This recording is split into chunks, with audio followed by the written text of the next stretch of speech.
कैसे करी हम राजा जी बखान, तोहर होठ के छोट मुस्कान।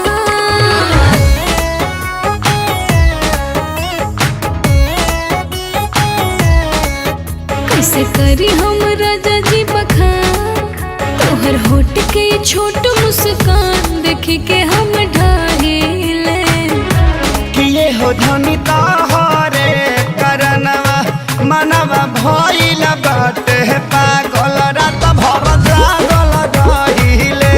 किए हो धनी तोहरे करनवा मनवा भइल बाटे पागल रात भर जागल रहिले।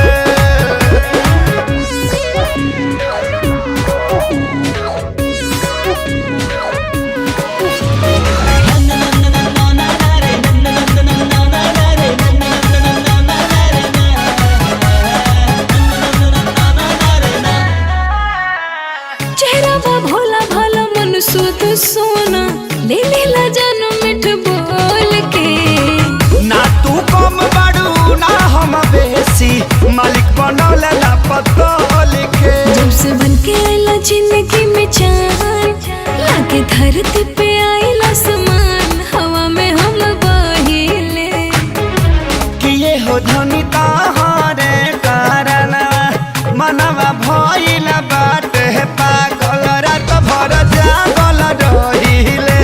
किए हो धनी तोहरे करनवा मनवा भइल बाटे पागल रात भर जागल रहिले।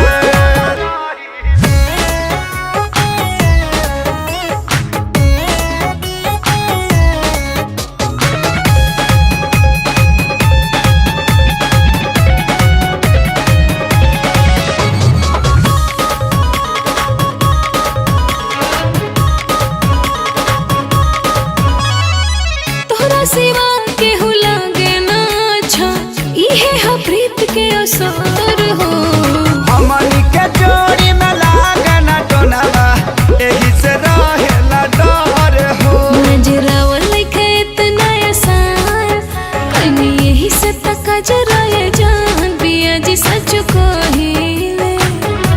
किए हो धनी तोहरे करनवा मनवा भइल बाटे पागल रात भर जागल रहिले।